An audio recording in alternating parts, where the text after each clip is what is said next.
Hi there, it's executive producer Angus here. Hopefully you're enjoying our new Get Answers podcast. We'll be bringing you great new episodes every fortnight, but this is just the tip of the Which iceberg. You can access huge amounts of free advice over at which.co.uk, but if you're looking for something more, then a full Which subscription will give you access to all of our lab-tested product reviews online or in our app, plus our Ask Which personalised buying advice. With a digital subscription, you'll get access to the digital edition of the magazine, but opt for full access and you can get the magazine delivered to your door each month as well. We've got an exclusive offer for podcast listeners that gives you 50% off the first year of an annual subscription. Just call 029 22 67 0000. That's 029 22 67 0000 and quote the code podcast50. This offer is for new subscribers only. Hello and welcome. I'm Grace Farrell. I'm Harry Kind. And this is Get Answers for living your best consumer life. When life gives you questions, which Get Answers.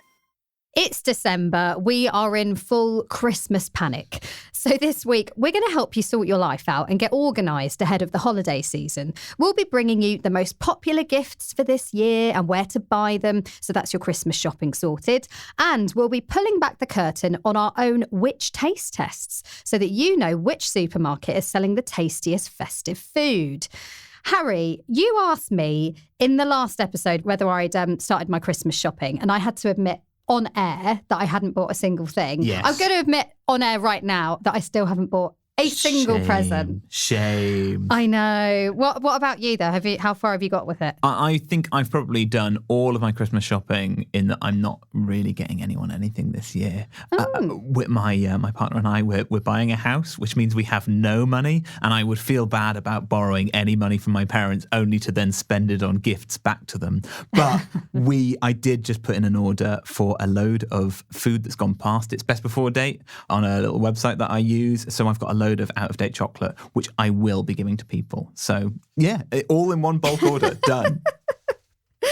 Oh, well, we will be getting to gifts a little bit later on in the show. But first, I am very excited to welcome an expert in organisation. It's Nicola Lewis, founder of This Girl Can Organise, the hugely successful Instagram and TikTok channel. If you want to know the best way to dry your clothes, pack a lunchbox or spring clean your home, Nicola is your lady. Hello.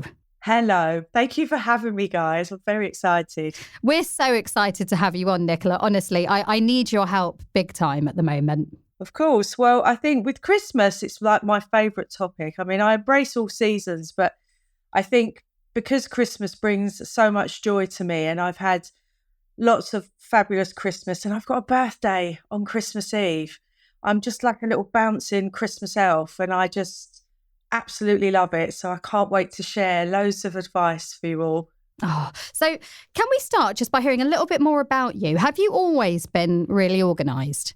Yes, I suppose so. I think I grew up with very organised parents, and I think when you're a child and a teenager, you don't really realise. It's only on reflection on some of the things growing up. It was obviously something I enjoyed doing, like keeping my room tidy. I mean, I was that dream child.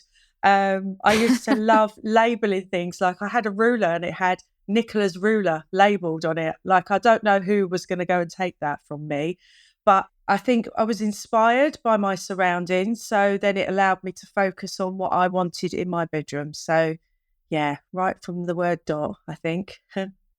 I had a very brief period as a teenager where I was really into the Poirot books, got convinced that I should have Poirot level neatness, which basically involved putting stuff at right angles. It lasted 6 months. I've never been organised since, so I really need to check your channel out. And I mean, there's no more chaotic time for most people than Christmas, of course. Absolutely. And Nicola, I know you've got like a 7-week countdown planner, don't you? Yes. So I'd love to hear about that, but I wondered if you could condense it into 3 weeks, because we are now 3 weeks from Christmas. So if there are people listening and people like myself who have not done a thing to prepare for Christmas and we've got 3 weeks, what should we do and which order should we do it all in?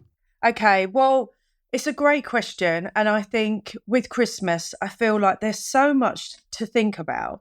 Write a list. Okay. Whatever's going on in your head that you traditionally go to do, get that down. Okay. And then we can then work it out and do it like a tier system coming down.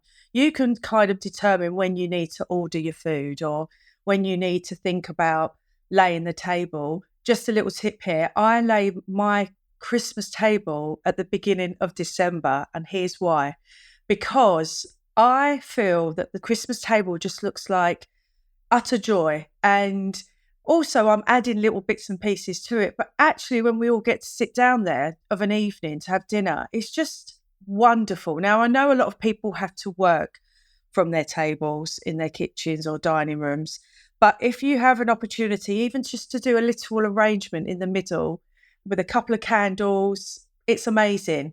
So when it comes to wrapping, and just a little tip here, I split 2 different wrapping papers. So one child has one theme, the other child has another. So one might have red, one might have gold. That's a good idea. And it just keeps it really, really easy. And I'm doing it as I'm going along, if that makes sense. Yeah, because I find that I'll do all my wrapping. I'm really bad and I leave it to like Christmas Eve, but I'll wrap everything in the same paper. And then if a gift tag falls off, you've got no idea who it's for. No. So this will really help you. For different members of the family, just use one theme of wrapping paper per family member, and it just keeps things so easy. And another thing I do is, if it's for gifts for other people, get them out of the house as soon as possible.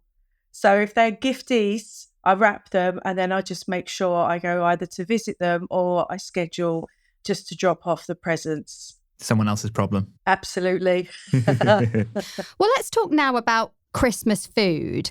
I've been asking everyone this week whether they've ever had a disaster in the kitchen on Christmas Day. We put a call out for this on the Which Conversation Facebook group, and we got so many responses. I'm going to read a few of them now, some of the particularly good ones. So this is CT. They say, I bought my first house and cooked Christmas lunch for my mother and a friend. I served everything on my new dining table and was delighted to be hostess and cook for the day. The turkey was lovely and brown on the outside, but when I carved it, it was raw inside, and I had left the giblets in a plastic bag inside. We went vegetarian that year. That is devastating. We've got one from Alison here. My oven packed up with the turkey half cooked inside and had to break it up and microwave the bits. Funnily enough, wasn't the same at all. Awful. Janice says she forgot to take the turkey out of the freezer in time, spent most of Christmas Day defrosting it in buckets of water while we ate all the trimmings. By the time we cooked the turkey, it was late and we were all stuffed from eating the rest of the dinner. I think turkey's more trouble than it's worth. It seems to be the cause of most people's troubles. Well, at least you could do like Christmas turkey sandwiches for days then, I suppose, the next day, and leftovers, which is always handy. Well, look, please keep your Christmas dinner disasters coming in. We appreciate every single one. You can find us on social at Which UK or by typing Which Conversation into Facebook. Now, on the subject of Christmas food, this is something that we take very seriously at Which. Harry, you've been digging into this, right? Yeah, I got to talk to the lucky person in charge of our Christmas taste tests. Right, I am here with Becky. Becky, what do you do in Which? So I'm a senior researcher writer in the product testing team, and I look after taste tests. What a thing to look after. Some people get vacuum cleaners and you get taste tests. That must be a lot of fun. Yeah, it's great. I absolutely love it. And it's really nice because we do all kinds of taste tests. And I mean, this year has been particularly busy with our Christmas taste tests. We've done everything from mince pies and Christmas puddings to smoked salmon and champagne. So it's been really great. And when are you doing this? And presumably it's not just before Christmas.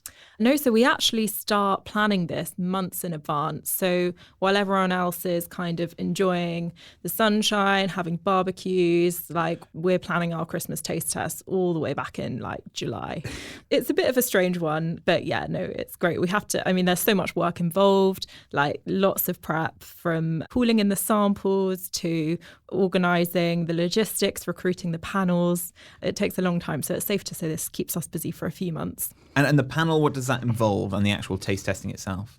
So we recruit a panel of experts for each taste test. So for example, our mince pie taste test, we had a panel of pastry chefs and baking experts. We even had a few well-known faces from the Great British Bake Off this year. Jürgen, exactly. So we asked them to taste all the products blind, so they don't know which brands they're trying, and then score them, and then they discuss them at the end and decide on which products are going to be best buys. And most importantly, what were the best mince pies? So we tested 10 supermarket own label mince pies this year, and Co-op and Tesco were our standout best buys. Nice. And our experts actually rated them better than more expensive options from the likes of M&S and Waitrose. So definitely worth getting your hands on some of those if you can. You better look out, Waitrose and M&S. Co-op and Tesco are coming for you. That is really good. What are you actually looking for in a good mince pie?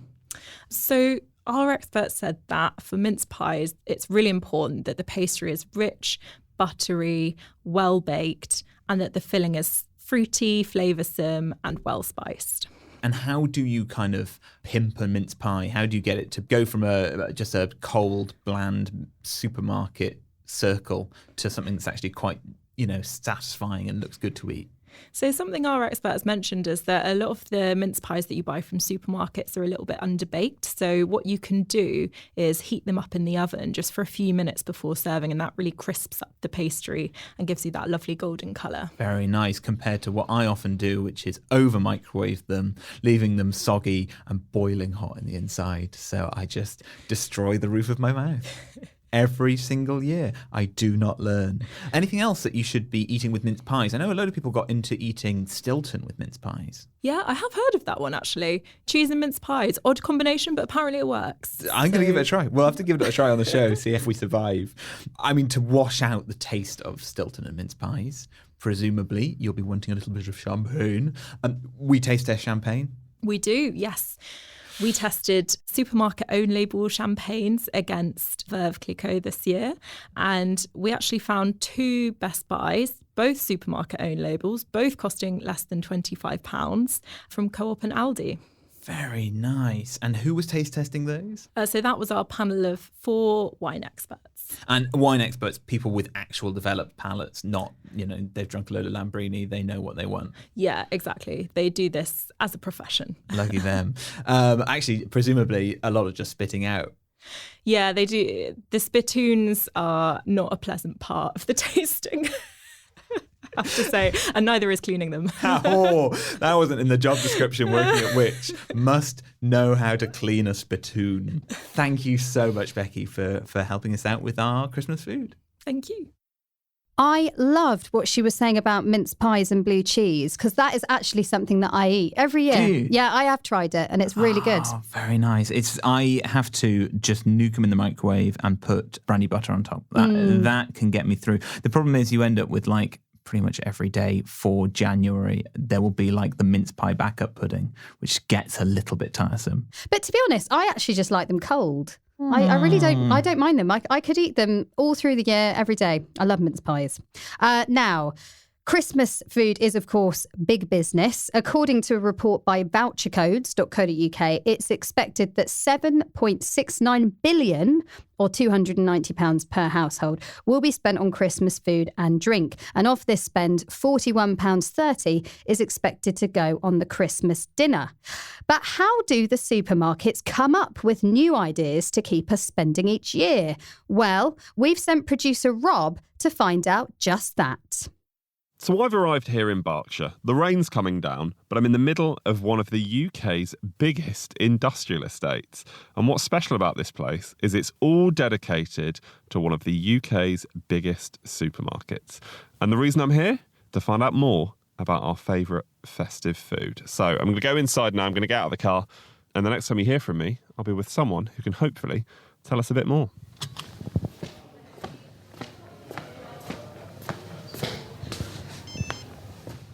Hello, I'm Will Torrent. I'm the Senior Brand Development Chef for Waitrose. So, Will, an incredible job title. What does it mean? What does it mean? It means that I get to help create some of the most award-winning products that find themselves on customers' shelves throughout the year, but especially at Christmas. And you're here in the presentation suite of the Food Innovation Studio at Waitrose HQ in Bracknell.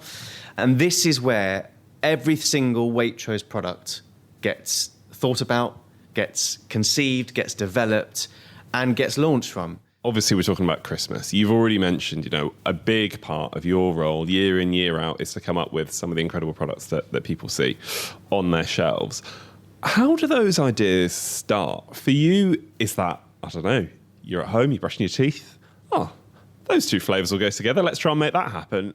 Give us a window into that world. Do you know, that's a really good analogy, because innovation and inspiration comes from all different aspects of life. We don't just sit, in restaurants or sit and read food magazines. We're looking at what's happening in the fashion world, what's happening in sport, what's happening in anything, because inspiration and innovation comes from all aspects of life.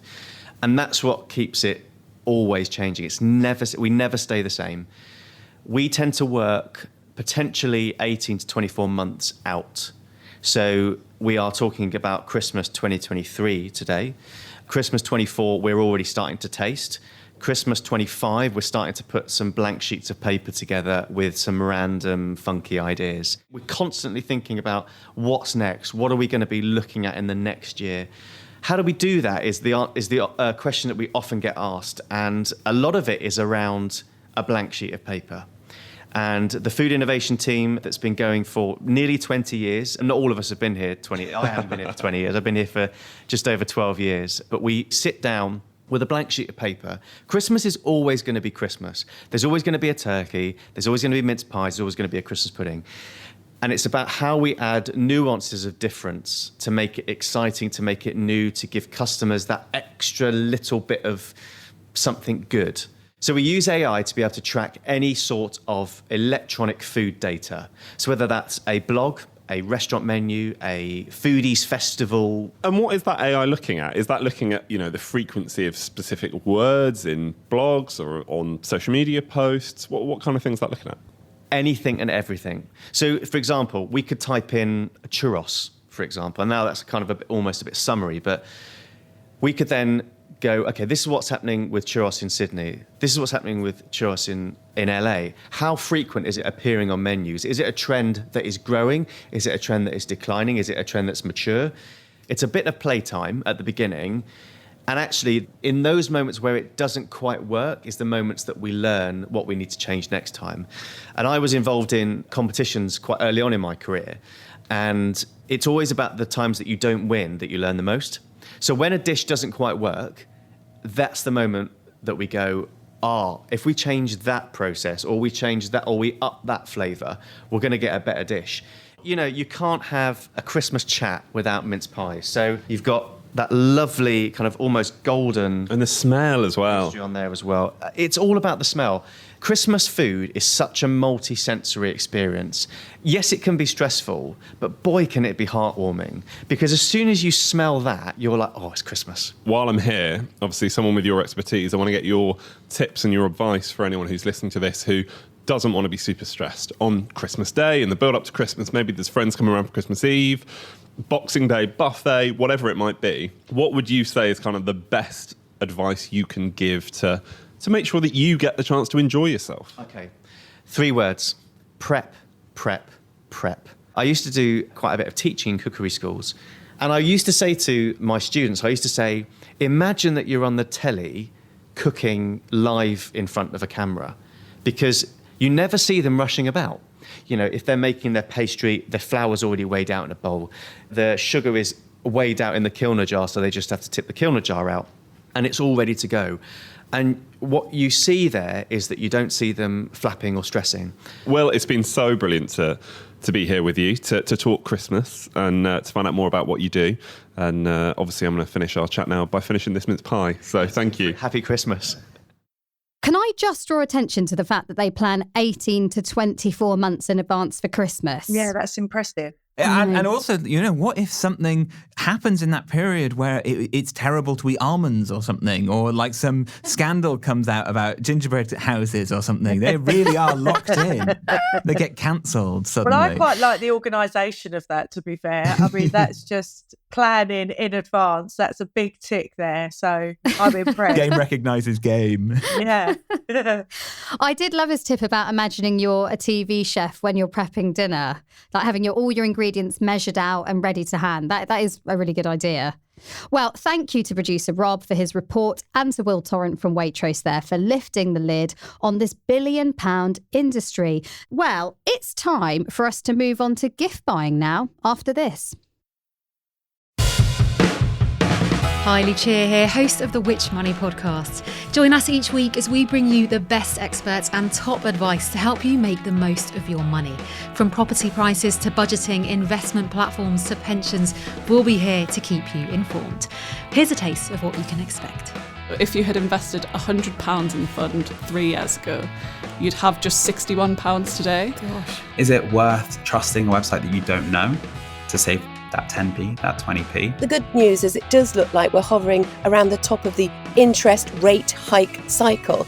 If I asked you what you earned here, you'd be absolutely horrified because we're told we should not talk about money. Make sure to join us for new episodes every Friday, and I'll see you then.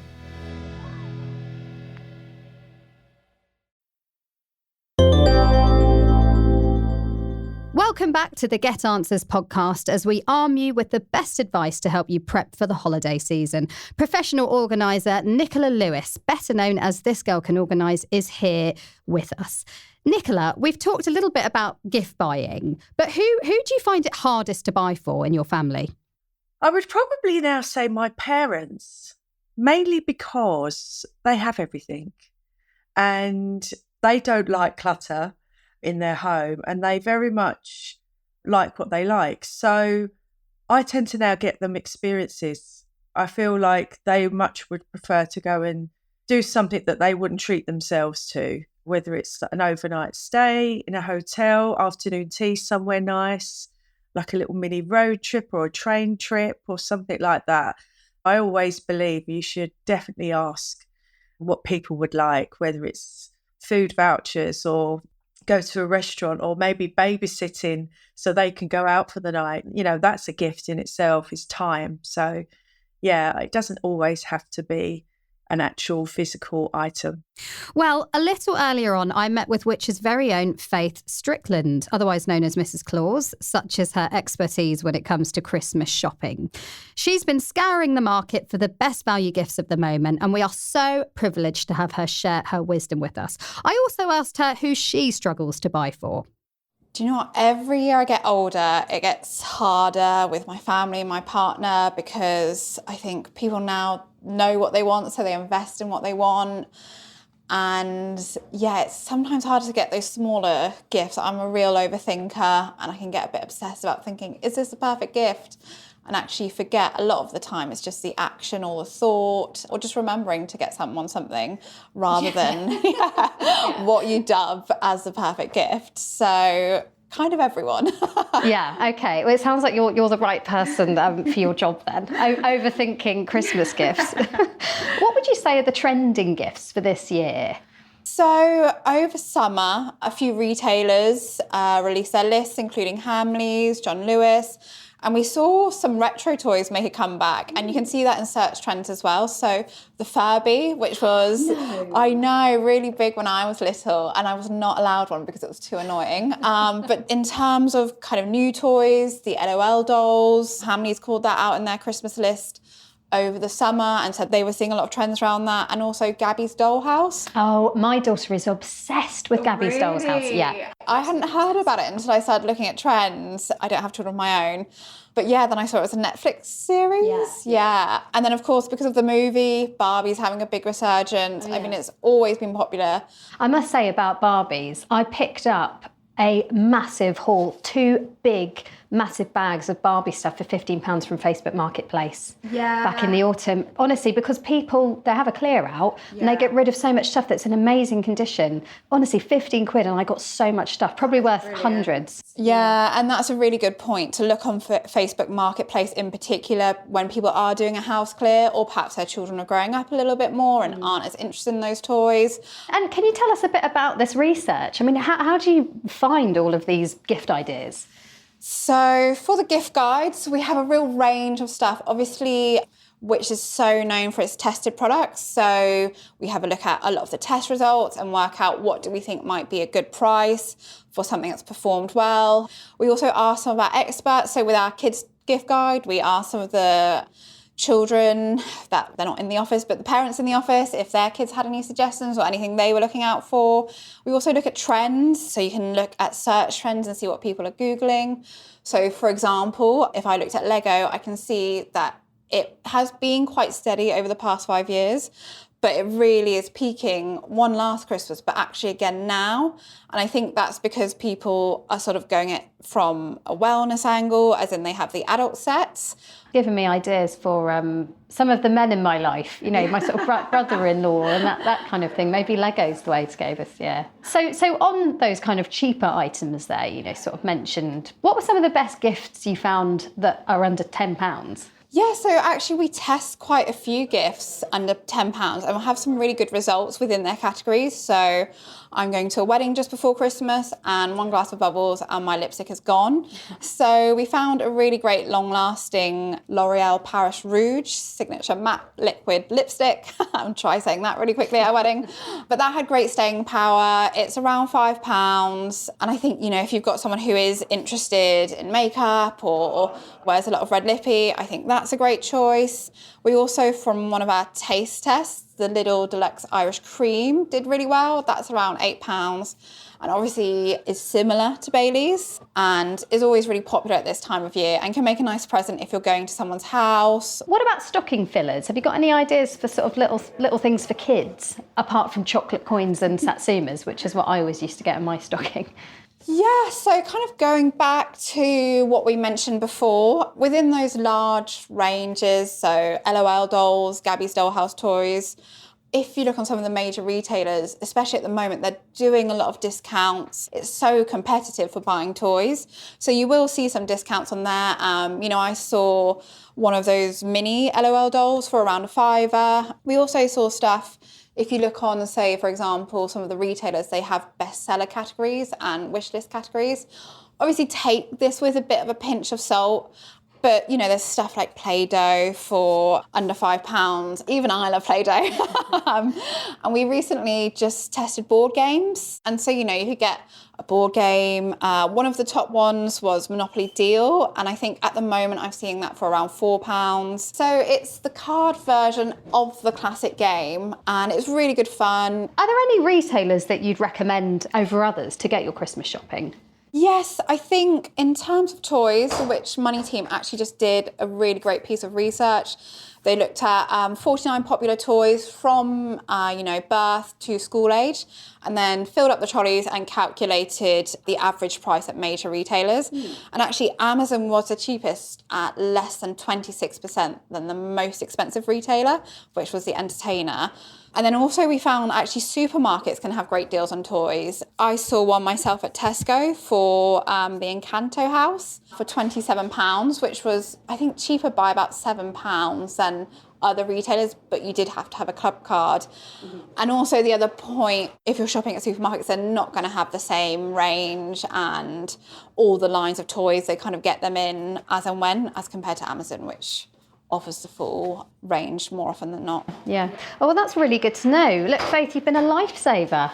Thank you so much. And we can find all the gift guides you've mentioned on the Which website, can't we? Yep, absolutely. We've got gift guides for kids, him, her. We've got cheap. We're going to do one for tech. Keep an eye out and we'll keep refreshing them and bringing new ideas to them in the lead up to Christmas. Brilliant. Well, thank you so much. Thank you for having me. So she mentioned Lidl Deluxe Irish Cream there. We've actually got some in the studio. Harry, would you like a glass? I will glug, glug, glug on that.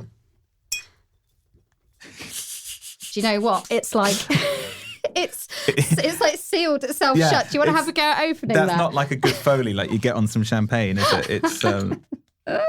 It's more gloopy. Yeah. I think this retails at about £7 compared to Bailey's, which is more like 15. So pretty good. It's so much cheaper, and it only scored 1% less than proper Bailey's when we did our taste tests. Cheers. Cheers. Nicola, I hope you've got something you're drinking at home that you can cheers to. Just water, sadly. But Cheers I'm going to cheers you to that. But I actually have the Lidl Irish cream and it is gorgeous. It's absolutely gorgeous. So I'm there with you in spirit. Well, look, it has been a mammoth episode today. I want to say a huge thank you to Faith Strickland and to Becky Marcus, who we spoke to earlier on. And Nicola, thank you so much for sharing your wisdom with us. Where can we find more from you? Well, you can find This Girl Can Organise on Instagram, TikTok and YouTube. And I do have a book called Mind Over Clutter if you fancy finding and getting more solutions for decluttering and organising. That sounds like a good Christmas present. Well, that is it for this episode of our new fortnightly Get Answers podcast. The new year is just around the corner and we'd like you to get in touch with suggestions for the kind of things you'd like us to get answers on. So send us an email at podcasts@which.co.uk or give us a shout on our social channels @whichuk. And we would really appreciate it if you could give us a rating or even a review if you're feeling generous. If you want to make yourself more popular, you could even share this episode with friends and family who you think are a little bit disorganised and might find it useful. Harry, what are we up to next time? Right, well, given our next episode is out just before Christmas, we'll be doing something a little bit different here on the podcast. We're going to go back in time to find out how Which first came to be. We're going to be celebrating the life of Dorothy Goodman, one of the founding members of the organisation who died earlier this year. And we're going to be joined by Which Chief Exec, our boss, Annabelle Holt. So, if you have any questions that you'd like to ask her, then please do get in touch. Brilliant. Well, if you want more podcasts to listen to before then, I highly recommend the Which Money podcast for your personal finances. We've also got the best stories from Which magazine narrated for you over on Which Shorts. Just search wherever you're listening.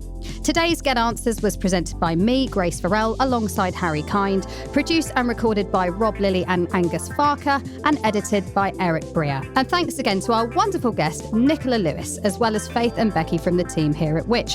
We'll see you next time. Goodbye. Bye-bye.